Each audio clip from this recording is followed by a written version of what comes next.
Mesdames et messieurs, bonjour à toutes et à tous, bienvenue dans un nouvel épisode d'En Roue Libre, le premier sur la saison cycliste sur route en 2025. Et forcément, pour cet épisode un petit peu spécial pour débuter l'année, on va parler noir, jaune, rouge avec un invité exceptionnel aujourd'hui sur Pix Plus Sport et sur cette série En Roue Libre. On va parler évidemment des Belges, des transferts, du début de saison, ainsi évidemment que du Tour de la Provence qui sera diffusé sur les antennes de Pix Plus Sport à partir du 14 février. Je vous le disais, noir, jaune, rouge aujourd'hui, puisqu'on est avec des experts, avec Frédéric Amorizon notamment. Bonjour Frédéric. Salut Gordon, bonjour les amis. On est avec Julien Gilbert aussi, qui est présent. Lui qui est en train de fignoler les petites préparations pour le Challenge DH bicyclique. Oui, pour la 11e édition déjà de ce classement de régularité avec la nouvelle saison qui est dans le viseur là pour les jeunes. Et puis, en notre compagnie, donc je le disais, quelqu'un de tout à fait spécial, qui est venu avec son plus beau costume, qui a la classe, c'est normal, c'est notre Bonds coach, comme on dit, notre coach fédéral. Il a été coureur, évidemment, passé par Cervelo, la Sky, Quickstep, Dimension Data, l'équipe CCC. Quel parcours! Et Serge, merci de ta présence. Tu le disais en off juste avant, déjà 5 ans que tu as arrêté ta carrière. Bonjour. Bonjour, ouais, déjà 5 ans, le temps passe vite. Et c'était en France aussi, donc ouais, comme le Tour de la Provence, pas loin de là-bas. Le lien est tout trouvé, c'est magnifique. On appréciera aussi le français qui est impeccable de Serge. Merci en tout cas d'être présent avec nous. C'est important d'avoir la présence du Bonds coach, du sélectionneur national avant cette saison. Et on va commencer évidemment avec quelques petits mots par rapport à ce changement de vie, puisqu'on le sait, depuis 5 ans maintenant, tu fais partie de cette fédération belge de cyclisme. Tu as été dans un premier temps sélectionneur national du côté des juniors. Il y a un changement, un très gros changement, sélectionneur national chez les élites. Il y a 5 ans, Serge Pauwels, il pensait arriver à ce stade-là? C'était déjà prévu dans la tête? En fait, il y a 5 ans, quand je me suis arrêté, pour moi-même, j'ai fait des notes et j'ai écrit que en fait, dans 5 ans, je voulais être sélectionneur voilà. des élites. Tu étais devin alors? Comment? Ouais, mais bon, en fait, j'étais super content avec le job que je faisais chez les juniors. Mais bon, au mois de septembre, Sven Van Turnhout il s'est arrêté. Donc, j'avais l'opportunité de prendre sa place. Et j'ai montré mon ambition. Et comme je connais déjà tous les jeunes qui, par exemple, ceux qui étaient juniors ou espoir à 2001, l'année où j'ai commencé chez Belgian Cycling, sont maintenant déjà des bons professionnels et je dois donc parler avec eux pour le championnat du monde ou le championnat d'Europe. Ouais. Donc pour cette façon, c'est un peu facile pour moi donc j'ai déjà le contact avec tous les pros, ou bien j'ai couru avec eux, ou bien je l'ai connu comme il était junior ou espoir. Ouais, Julien qui regarde énormément les résultats chez les juniors, évidemment, il a suivi toute ton évolution aussi. Julien, voilà, comme le dit Serge, c'est une continuité finalement par rapport à ces talents qui montent. Oui, c'est dans la continuité et c'est une richesse pour la sélection belge d'avoir un sélectionneur qui connaît tous ces jeunes qui sont aujourd'hui chez les pros. Ça facilite, j'imagine, le contact et tu étais déjà au courant du potentiel qu'il y avait au niveau de la Belgique et j'ai l'impression qu'il y a de très bons jeunes qui arrivent. Ouais, on aura l'occasion d'ailleurs d'en parler, ça fera un petit sujet tout à l'heure. Ouais, Frédéric, la même question. Serge Pauwels, avec le boulot qui a été réalisé avec les jeunes, le cyclisme qui évolue, finalement cette transition, elle est plus que logique. Ouais. C'est la continuité, tout simplement. On a un travail fait depuis 5 années. Je pense que si on vient de l'extérieur, quel que soit le coach qui aurait pu être désigné, on aurait eu un aspect différent avec des coureurs certes confirmés. Quand on parle de Remco, de Wout van Aert et d'autres, on est maintenant dans un cyclisme complètement différent. On parle de cette jeunesse qui arrive bien plus rapidement. Et avoir ce contact depuis quelques années avec ces garçons qui avaient 17 ans, qui en ont 20, 21, 22 aujourd'hui. C'est quelque chose qui permet encore de leur faire passer un cap, qui va faciliter aussi en termes de choix de sélection, de trouver ces bons compromis entre l'expérience et la jeunesse, en fonction des différents parcours qui seront proposés pour les années à venir. Et puis l'expérience de coureur de Serge pendant aussi 14 ans, 15 ans. 15 ans professionnel. C'est quelqu'un qui a été aux quatre coins du monde, qui a roulé dans les plus grandes équipes. Et qui les équipes aussi, Frédéric, qui ont participé à l'évolution du cyclisme directement. On se souvient de l'équipe Team Sky, qui était une révolution à l'époque. Ça fait partie du cyclisme intégralement maintenant. Exactement. Et donc, c'est cette évolution du cyclisme. On a parlé de la jeunesse qui arrive plus vite, mais ce sont tous les aspects extérieurs également qui ont progressé sur ces 10 dernières années, où Serge était là comme coureur, qui va pouvoir faire bénéficier maintenant l'ensemble des catégories. Donc, je dirais, voilà, choix logique. Et puis quelqu'un qui est parfait trilingue ou quadrilingue. Voilà, ça aide. Et on l'a vu récemment en Espagne, que le contact était déjà bien passé avec l'ensemble des différents coureurs belges. Oui, justement. Comment ça se passe, Serge, ce boulot? Est-ce qu'il est vraiment différent que ce que tu faisais avec les juniors? Un peu plus de travail? Quel est le ressenti? Quelles sont les différences maintenant que tu es chez les élites? Ouais, en fait, c'est un peu différent parce que... par exemple, pour le championnat du monde et pour le championnat d'Europe avec les élites, c'est quand même un puzzle que tu commences à mettre déjà au mois de janvier. Et il faut que je passe aussi chez les managers de l'équipe. Je n'ai pas vraiment le contact directement avec les coureurs. Il faut que je parle d'abord avec, par exemple, Jürgen Foré chez Soudal Quickstep ou Kurt van der Wouwer chez Lotto, afin de connaître les ambitions des coureurs. Mais donc, dans une deuxième phase, j'ai parlé avec les coureurs eux-mêmes aussi. Et donc maintenant, j'ai fait un tour de table, disons, avec tous les coureurs qui ont déjà été dans la sélection belge les années précédentes, mais aussi ceux qui sont naturellement les favoris ou les candidats pour les championnats d'Europe et les championnats du monde cette année-ci. Pour connaître ses ambitions, pour connaître ce qu'ils veulent eux-mêmes. Et puis, dans un deuxième tour de table, par exemple au mois de mars-avril, après les classiques, ou quand les classiques sont en train de se passer. Donc là, je vais connaître déjà mieux les différents calendriers aussi, voilà. Aussi bien des leaders finalement que des équipiers qui seront hyper importants tout au long de la saison. Certains encore aujourd'hui, ces points d'interrogation de quelle sera leur sortie. Si on prend un Wout van Aert, il veut faire 2 grands tours cette année. Il y a un parcours qui est particulier. Par exemple, pour lui, c'est encore assez difficile maintenant de réfléchir ou de penser à un championnat du monde qui est encore 4 phases plus loin dans la saison. Il a juste fait championnat du monde cyclocross. C'est ça.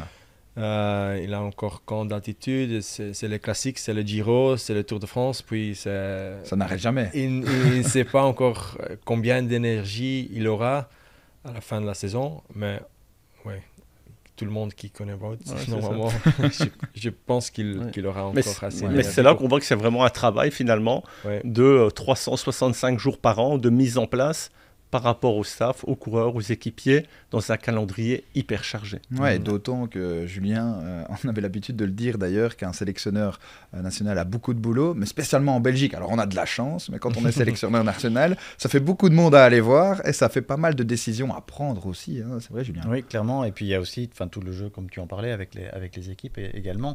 J'imagine que les équipes libèrent plus facilement leurs coureurs pour un championnat du monde que pour un championnat d'Europe, en fonction des calendriers. S'ils comptent sur certains de leurs coureurs à différentes périodes.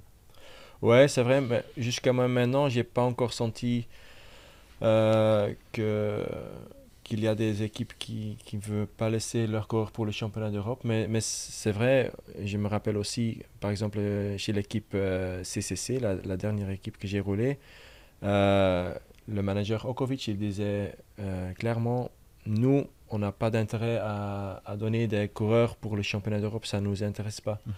Mais en fait, c'est un dialogue que tu fais tout le temps avec les équipes. Et je me réalise aussi que, par exemple, si l'année prochaine, le championnat d'Europe aura une autre date.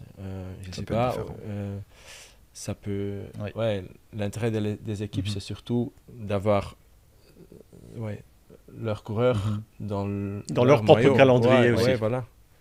Et pour le staff aussi, hein, parce que on veut offrir les plus hautes normes pour les coureurs quand ils arrivent chez nous pour le championnat d'Europe et le championnat du monde. Donc ça veut dire qu'on doit aussi donner leur propre staff, donc le mécano de Remco par exemple, ou le physio de Wout, ou je ne sais pas.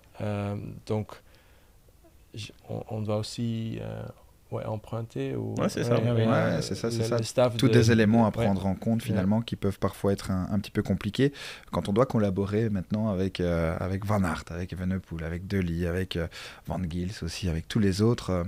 On imagine que ça doit être parfois un petit peu compliqué. Ou est-ce que le contact déjà que tu as pu entreprendre avec ces garçons-là a été très clair? On est, je vais dire, confiant par rapport aux épreuves qui arrivent. Il y a déjà certains accords avec ces coureurs. C'est facile, Serge, de communiquer, de collaborer avec ces grands noms déjà du cyclisme maintenant? Ouais, l'avantage c'est que je les connais déjà tous. Ça a aussi pesé dans la balance, j'imagine, au moment de... Ouais, peut-être, ouais. Mais par rapport à leurs ambitions, je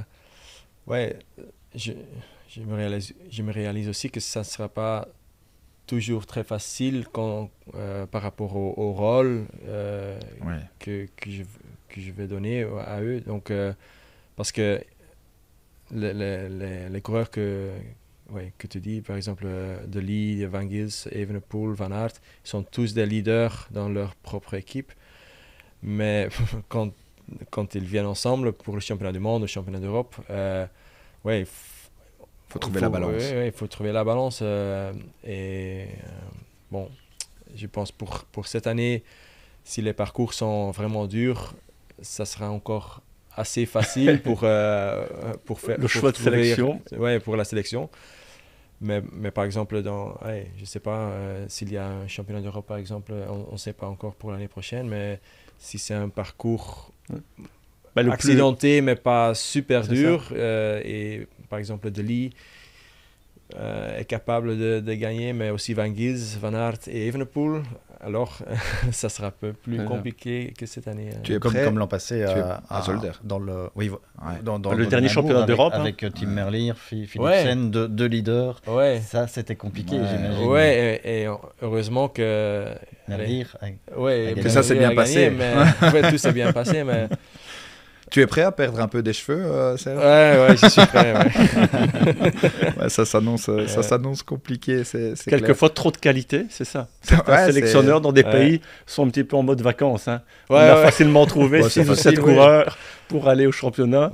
En Belgique, c'est ça. C'est bien plus compliqué. On a beaucoup plus de chances d'avoir des maillots, mais ce ne sera pas, toutes les nuits ne seront pas simples pour Serge. Bon, on va s'intéresser un petit peu à cette saison 2025 donc, qui vient de commencer et qui a déjà vu pas mal de belles choses arriver, hein, notamment avec certaines surprises, dont le transfert de Thomas Pidcock, par exemple, chez Q36.5, qui fonctionne à merveille, hein, comme on a pu le voir chez Alula. On a vu notamment Maxime Van Gils, et c'est un petit peu la question que j'ai envie de poser maintenant, puisqu'on est dans une page un peu noir, jaune, rouge. Voilà, Maxime Van Gils, on en a parlé déjà pas mal, on connaît un petit peu les détails de ce transfert. Je vais vous parler surtout côté sportif par rapport à Maxime Van Gils. En tant que sélectionneur, Serge, qu'est-ce qu'on attend de ce coureur avec les saisons qu'il a dans le rétroviseur, qui ont été exceptionnelles, en particulier l'année passée, chez Bora, chez Red Bull, il y a déjà une discussion avec lui. Quel est son rôle dans cette équipe? Qu'est-ce qu'on peut attendre de ce coureur? Ouais, donc si tu regardes ses résultats de 2024, le printemps, pour moi, il n'y a que 2 coureurs qui ont fait meilleur que lui, c'est Pogacar et Van der Poel. Et puis, il était presque dans tous les classiques top 5, toutes les courses. Même, il a gagné Ruta del Sol. Ok, c'était qu'une étape, mais je pense à Jaén, San Remo, il était toujours là. Donc, pour moi, c'est clair qu'il est un des leaders là-bas dans l'équipe, surtout pour les classiques. Et je pense aussi à lui, surtout pour le championnat d'Europe, aussi pour le championnat du monde, mais dans le championnat d'Europe, je pense aussi qu'il peut avoir un rôle de leader ou co-leader. Ça dépend encore qui sera là, mais il habite souvent dans la région là-bas, donc il connaît le parcours. C'est un parcours qui lui convient très très bien aussi à Valence. Donc il a aussi un sprint à la fin, comme il a gagné à Francfort l'année passée. Donc, la possibilité de conclure aussi après des courses très très difficiles. Ouais, donc, assez complet. Super complet. Donc, je pense aussi l'équipe Red Bull, ça sera peut-être la plus grande équipe dans quelques années. Tout est mis en place pour arriver à devenir l'équipe numéro 1 peut-être dans les 5 ans. Red Bull, quand ils sont venus dans le sport, aussi dans la Formule 1, ils ont toujours fait quelque chose de révolutionnaire. On peut s'attendre à ça encore. Donc je pense aussi que cette équipe sera peut-être c'est déjà une des équipes les plus grandes, mais ça sera peut-être la plus grande équipe dans quelques années. C'était donc avec Van Gils, avec Pidcock, les deux gros transferts. Il y avait évidemment aussi Alaphilippe chez Tudor avec un peu plus de questions. J'ai une petite question toujours au niveau transfert. On parle belge. Il y a eu quand même d'autres transferts aussi dont on a un petit peu moins parlé. Frédéric, je sais lequel tu vas me citer particulièrement.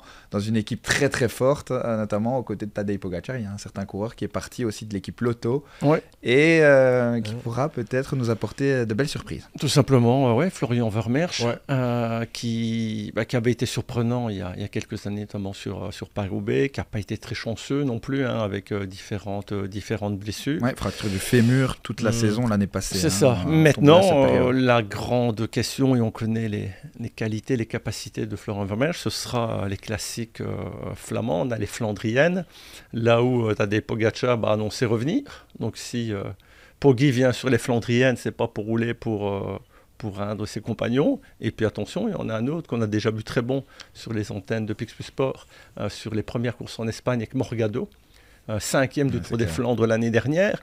Donc je ne pense pas personnellement que Florian Vermeersch ait beaucoup de liberté pour aller chercher des propres résultats. On pourrait bien le voir encore passer un cap, s'améliorer dans un rôle un petit peu la Tim Wellens depuis 2 ans, qui est excellent, qui est quelqu'un qui fait un travail de l'ombre terrible, mais il faudra, je crois, mettre ses ambitions un petit peu de côté par rapport à un numéro 1 avec Poggi et un numéro 2 Morgado. Mais c'est un rôle qui peut aussi lui convenir. Quand on voit l'évolution de Tim Wellens, il est vraiment épanoui chez UAE parce qu'il adore aussi ce travail pour un grand leader comme Pogacar, et il adore aussi avoir ses responsabilités à quelques occasions, notamment sur le René 8 Tours qu'il gagne quasiment à chaque fois. Il faut qu'il pleuve un petit peu. Oui, voilà. Et je suis curieux de voir l'évolution de Rune et Ergot chez UAE. Mais ouais, c'est vrai que moi aussi je pense que Florian Vermeersch, il a vraiment les qualités pour être là dans la finale des plus grandes classiques. Et imagine que tout le monde commence à regarder un peu trop à Pogacar. Ça peut lui aussi quelquefois profiter. Oui, tout maintenant comme le souci, c'est que quelquefois dans les finales avec Poggi, c'est qu'à 50 km de l'arrivée. Oui, c'est quoi une finale? C'est quoi une finale avec Poggi en fait? C'est le départ. Une finale, c'est une course. Mais profiter des opportunités. Et on sait que dans le cyclisme actuel, et pendant quelques années, la formation Jumbo et maintenant Visma, c'est sur cette qualité, en termes de qualité. Et si on prend l'ouverture en Belgique avec le Nieuwsblad, certains vainqueurs, et en l'occurrence le dernier avec Tratnik, ont profité d'une formation qui tout simplement, collectivement, était en nombre dans le final de course. On avait vu Van Barle aussi avant ça, il y avait eu Tratnik, comme tu l'as dit, Laporte qui en a profité, plein de coureurs différents. C'était la marque de fabrique avant l'équipe de Patrick Lefebvre. Le Wolfpack aussi à l'époque. de pouvoir avoir plein d'éléments capables d'aller gagner sur toutes les courses. Pour continuer niveau classique, on a aussi quand même, même si c'est pas belge, les transferts aussi qui peuvent être surprenants comme Axel Zinglet chez Visma Lease Bike qui va peut-être pouvoir participer à quelques-unes de ces courses. Moi, j'avais aussi noté Laurens Pitty, qui a été l'une des révélations l'année passée du côté de l'équipe FDJ et qui se retrouve chez Red Bull aussi, dans une équipe qui va être très très forte. J'ai l'impression que les classiques qui s'annoncent ici s'annoncent très passionnantes, puisqu'on a aussi une équipe Lidl Trek qui envoie du lourd, avec un Vacek notamment, qui a l'air de vraiment être tranquille, d'être très très fort, hyper impressionnant, Serge. Ouais. Je pense aussi, par exemple, à un coureur comme Oyer Lascano, qui va Red Bull aussi chez Red Bull. C'est incroyable l'équipe Red Bull. Lui, il est hyper fort, je pense. Rouler tout ouais. le temps. Mais maintenant, s'il est vraiment dans une équipe bien structurée. Bien structurée, je ne veux pas dire que ce n'était pas le cas chez Movistar, mais quand même... Moi, je peux le dire. J'ose le dire. Ouais, mais je pense quand même, c'est vraiment une équipe qui sera là pour peser sur la course aussi. Ouais, là où chez Movistar, c'est un petit peu plus, on avait un Lascano leader, mais très isolé. Débrouille-toi. En tout cas, sur les courses qu'il apprécie, il se retrouvait peut-être avec un coéquipier, où ici, il va être dans un rôle complètement différent. Et on a vu ses capacités, que c'est quelqu'un qui surprenait, mais sur différents parcours aussi, que ce soit sur des classiques, mais même sur des grands tours, quelquefois, sur des étapes de montagne. Il est encore là, comment il marche. Donc et pour revenir à l'équipe Red Bull, c'est là qu'on voit, certes, il faut des moyens financiers, mais qu'ils ont été chercher dans différents registres leurs coureurs. Ils veulent marcher partout. C'est l'ambition qui a été affichée très clairement du côté de l'équipe Red Bull. Pour parler aussi, pour rectifier le tir aussi par rapport à Maxime Van Gils qui est tombé hier sur l'étoile de Bessèges avec Jacqueline qui était en sens inverse. Mauvais sens. Qui était dans contresens, c'est ça. Contresens. Je ne sais pas si c'était Jacqueline d'ailleurs ou Pierre-Paul ou Jacques, mais c'est vrai que c'était un événement triste qui peut arriver. Néanmoins, pour Maxime Van Gils, ça semble être OK. C'est pour ça que je me permets le petit trait d'humour aussi. Donc, ça ne devrait pas avoir d'incident sur la suite. Tu as peut-être eu des nouvelles déjà Non, pas encore. Mais on a pu lire dans la presse que ça... OK, donc heureusement. Heureusement, Ça aurait été dramatique, ça. Ça fait partie du vélo. Ça fait partie du vélo. Vous n'êtes jamais à l'abri complètement. Et encore peut-être plus, sans critiquer les organisateurs, mais les courses en France, et notamment dans cette région, ne sont pas simples en termes d'organisation, avec un public qui n'est pas toujours des plus connaisseurs, qui pour certains ne savent même pas qu'une course cycliste professionnelle est organisée, et d'avoir cette complexité, d'avoir suffisamment de police. On sait que c'est déjà très très difficile aux Pays-Bas, mais des signaleurs pour pouvoir sécuriser l'ensemble des routes. Et on en revient dans le futur, certainement, toujours se dire que sur certaines courses, on risque de plus en plus d'aller vers des circuits que sur des épreuves comme 100 lignes, où le danger est bien plus présent. Bon, la saison de cyclocross va bientôt toucher à sa fin aussi, ce samedi, sur les antennes de Pix Plus Sport. On a pu voir la belle prestation de Wout van Aert. Serge, un Wout van Aert qui a retrouvé le sourire, qui a retrouvé le plaisir de faire du vélo. On va faire une petite page d'ailleurs sur nos grands champions, sur Remco, sur Wout, sur Arnaud et sur les autres. On va parler peut-être de Neis. Je vous laisse le libre choix, mais on va commencer avec un Wout, Serge, qui semble dans une année qui peut vraiment lui sourire. Ouais, je pense que pour lui, c'est super important de jouir de sa profession.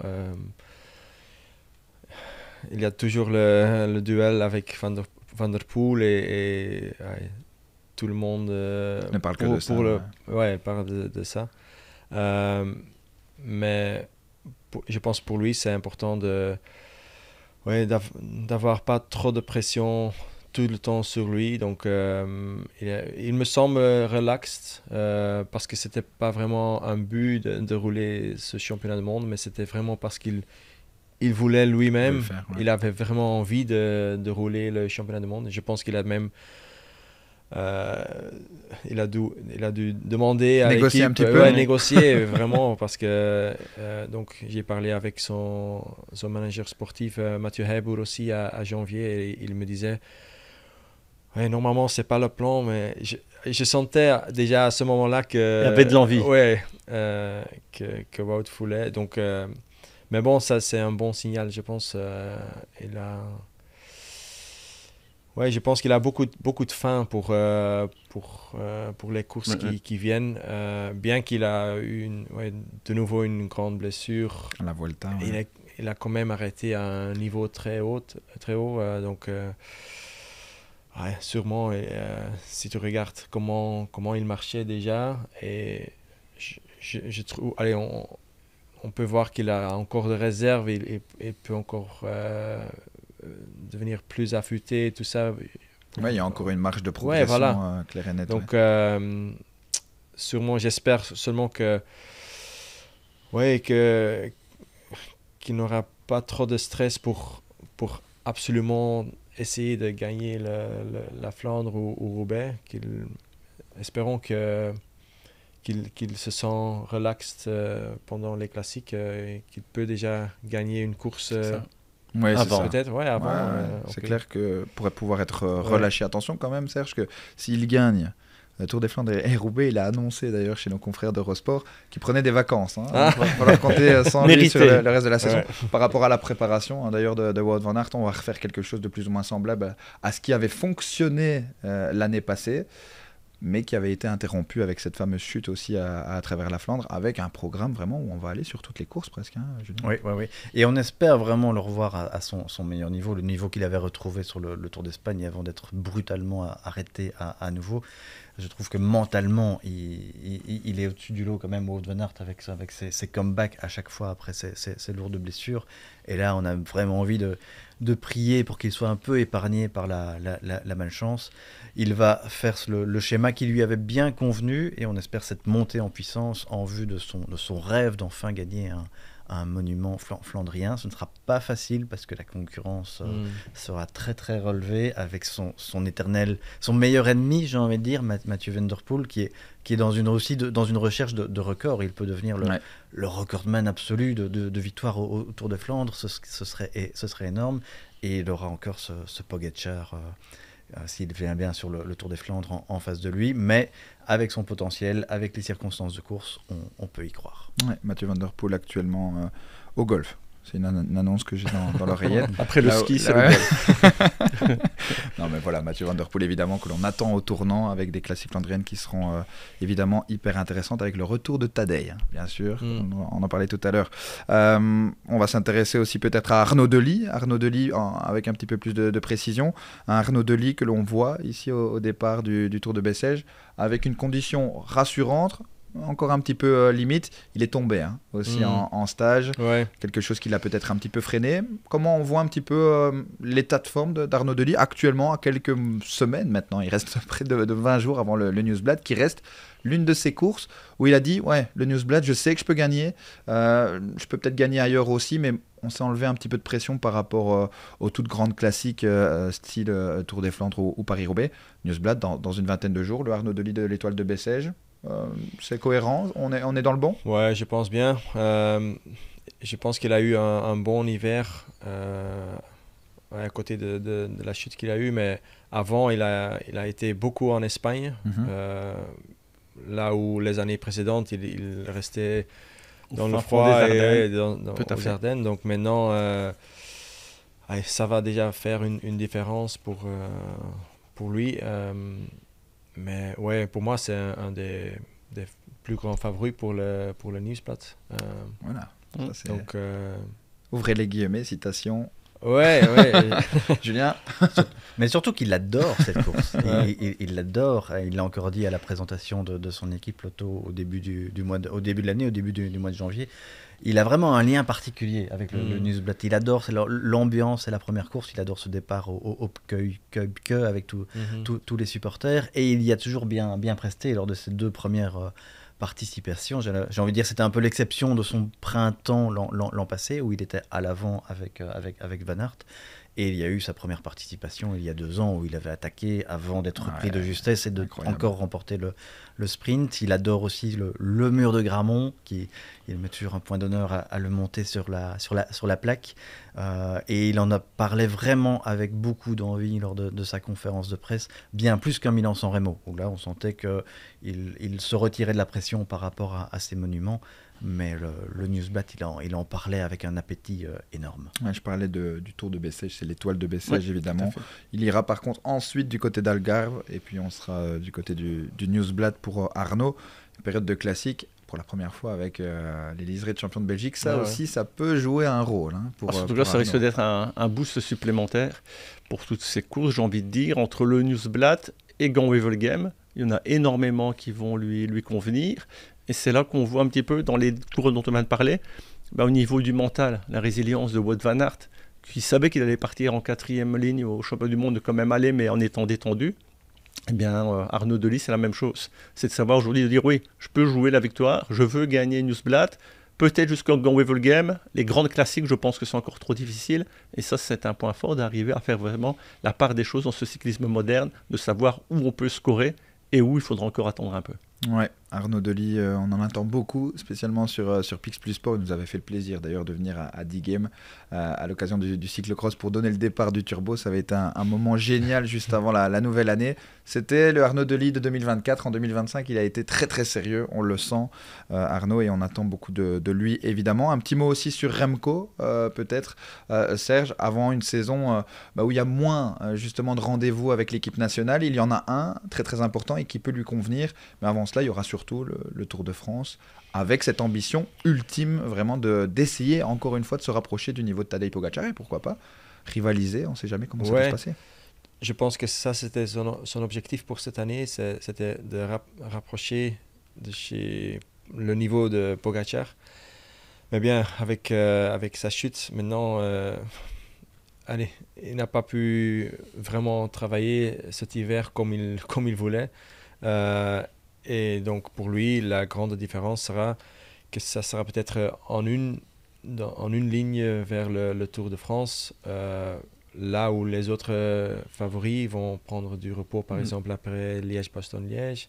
Et donc ça sera pour eux, ça sera la deuxième partie de la saison. Pour Remco, ça sera la fin, je pense, de la première partie de sa saison.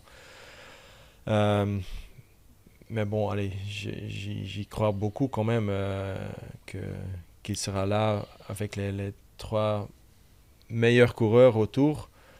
Mais pour battre Pogacar ou Vingegaard, c'est pas facile. Peut-être un petit élément extérieur. Oui, mais je pense tout simplement qu'il faudra décaler de 12 mois peut-être par rapport à ses ambitions de réduire la différence qu'il y avait encore entre Vingegaard et Pogacar. Ici, et un ancien champion du monde qui n'a pas longtemps disait, le retard ne se rattrape jamais. Ouais, ce qui est vrai, quand on voit les différents stages de préparation qui sont faits maintenant. Si déjà, sur le prochain Tour de France, eh bien, on est dans les mêmes perspectives que ce qu'on a vécu en 2024, d'avoir un Remco qui monte sur le podium et que la différence est la même, ce sera déjà une belle victoire au vu des derniers mois, et puis de se poser vers la fin de saison peut-être, et ces championnats du monde, et pourquoi pas championnats d'Europe qui vont se tenir sur des parcours difficiles, avec 10 jours peut-être de différence. Donc oui, mais petit à petit, je pense qu'il ne faut pas non plus là vouloir aller en mettant aujourd'hui une pression énorme. Et lui aussi, on l'a vu finalement, arriver à bien se faufiler et de retirer cette pression inutile. Ouais. Et par rapport à Liège et aux Ardennaises, ce fameux duel qu'on attend avec Pogacar, est-ce que ce sera trop tôt, vu la blessure qu'il a eue cet hiver? Personnellement, je pense que oui. Je pense que ça risque d'être un petit peu, même si, et on a des coureurs, et on prend la formation Visma, qui ne fait pas une course en début d'année, arrive, mais on va parler d'un Newsblad, on ne va pas parler d'un grand rendez-vous. Quand il y a ces courses à étapes qui sont faites avant les grandes classiques, c'est quand même un certain avantage, ça il faut le reconnaître. Oui, tout à fait. Maintenant, Remco n'est pas comme tout le monde. Non. C'est un talent générationnel. À partir de là. Talent générationnel. Mais il n'aura pas de course, par exemple, comme préparation, comme une course d'une semaine, comme Paris-Nice ou Tirreno. C'est quand même quelque chose qui lui manquera, je pense, pour les classiques. C'est ça, vraiment être à son top. Non, c'est un talent générationnel, ça fait aucun doute. Il y en a un autre d'ailleurs qui est attendu au tournant cette année, puisqu'il courra avec les professionnels, c'est Jarno Vidar. Plein de Belges. On peut parler de Belges pendant des heures et des heures et des heures. On aura l'occasion de le faire aussi. On parle évidemment des messieurs aujourd'hui. On rappelle qu'il y aura énormément de courses aussi féminines sur les antennes de Pix Plus Sport, avec quelques-unes des classiques flandriennes au programme. Donc le prochain épisode sera d'ailleurs réservé à la saison femmes, avec énormément de changements aussi et une belle évolution qui se démontre aussi avec des transferts historique, je pense indirectement à Demi Vollering, donc, qui est parti donc, chez FDJ Suez. Donc on aura l'occasion de pouvoir en parler. Pour l'heure, messieurs, on n'a pas le temps de parler de Kanoy Brooks. On a envie de parler de lui, on a envie de savoir ce qu'il pourra faire en 2025. On a envie de parler aussi de Thibaut Nys, champion d'Europe, champion de Belgique en cyclocross. Il a fait une bonne saison. En tout cas, il a été présent quand il fallait, et c'est sa spécialité, Thibaut Nys, donc on verra ce qu'il en sera du côté de la Flèche Wallonne. Mais pour l'heure, donc comme je le disais, sur Pix Plus Sport, on va s'intéresser au Tour de la Provence, qui va nous mettre, je vais dire, en alerte, vraiment par rapport à plusieurs coureurs en vue de ces classiques, dont un coureur. Ça se passera du 14 au 16 février, donc sur Pix Plus Sport, avec Frédéric Amorizon aux commentaires. On attend un coureur au tournant, celui qui s'était imposé l'année passée et qui avait fait une véritable un raz-de-marée là-bas tout près de la côte à Marseille, un Mats Pedersen qui est encore une fois l'ultime favori. On verra quand même, puisque pour le moment sur l'étoile de Bessèges, il est malade. Ouais. On l'a vu sur les 2 premières étapes, perdre pas mal de temps. Voilà, on sait que beaucoup de cas de grippe sont présents dans cette région. Mais c'est vrai que le Tour de Provence change un petit peu par rapport à l'année dernière. Il y avait 4 jours. On a supprimé le prologue. C'est toujours Thomas Vauclair qui est au niveau de l'organisation, avec 2 premiers jours assez vallonnés, avec de belles bosses, comme l'Espigoulier par exemple, une ascension bien connue là-bas dans la région de Marseille. Et puis une dernière étape plutôt plate, mais attention, avec le Mistral qui est présent là-bas, donc les bordures, donc une formation Lidl Trek qui va venir avec bien évidemment beaucoup d'ambition au vu de la qualité, même à côté de Mats Pedersen. 7 équipes du World Tour qui sont présentes, donc une belle manière de continuer sur ce calendrier français, quelque chose qui avait quand même bien réussi, notamment à Mats Pedersen, qui est un des seuls coureurs à rester sur un programme comme ça, différent, vraiment franco-français, et de ne pas aller sur des épreuves peut-être un peu plus exotiques. Ouais, c'est génial d'ailleurs, Serge, par rapport à cette préparation, en vue des classiques, comme le dit Fred, il le dit très bien d'ailleurs, Mats Pedersen, un programme entièrement français avec l'étoile de Bessèges, avec le Tour de la Provence, puis Paris-Nice. Avant d'aller sur les classiques, ça a particulièrement bien réussi l'année passée. On l'a vu sur le Milan-San Remo, 4e, on l'a vu à Paris-Roubaix, podium, victorieux évidemment sur le Grand Wevelgem. Mais ça reste un des seuls vraiment tout grand favori des classiques qui choisit un programme français. Ouais, c'est peut-être un coureur qu'on connaît aussi, qu'il aime bien le mauvais temps. Voilà, c'est ça. Quand il était championnat du monde à Yorkshire. À Yorkshire.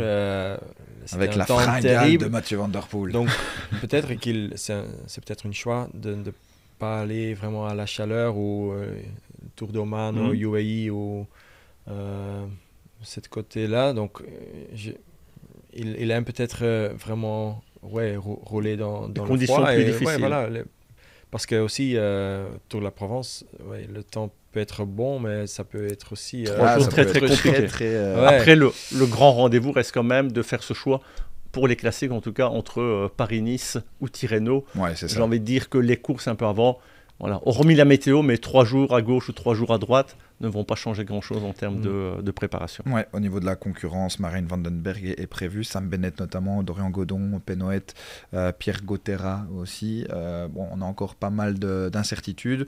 On imagine que la start list va gonfler, mais c'est une très très belle épreuve donc, qui sera à suivre à partir du 14 au 16 février. Donc Frédéric, tu es chaud parce que toi tu as déjà commencé la saison finalement. Moi déjà, bien au soleil en Espagne tranquillement, donc j'arrive déjà avec une certaine confiance. Je t'ai trouvé très bon. Le Tour de la Provence et puis continuer à monter pour une saison 2025 qui annonce, c'est pour ça qu'on fait cette émission, énormément de Belges en haut de l'affiche. Julien, merci beaucoup. Que peut-on souhaiter à Serge pour cette année 2025, cette première en tant que sélectionneur national? Plein de médailles et si possible des médailles d'or. Merci. C'est tout ce qu'on souhaite. Serge, un tout grand merci d'avoir été avec nous aujourd'hui. Vraiment, ça a été un honneur de pouvoir te recevoir avant donc cette saison 2025, même si elle a déjà débuté, qui va être importante pour toi. Peut-être que l'année prochaine, on pourra te réinviter. On verra, on pourra compter combien de cheveux il te reste. J'espère que tu en auras encore, Serge. Mais merci beaucoup en tout cas. Et félicitations pour le français, merci beaucoup. Et du coup, sur Pix Plus Sport, on se retrouve avec du cyclisme et encore du cyclisme. Ça se passe à partir du 14 février jusqu'au 16 avec le Tour de la Provence. Messieurs, un grand merci à vous. Et on se dit à bientôt. Ciao, ciao.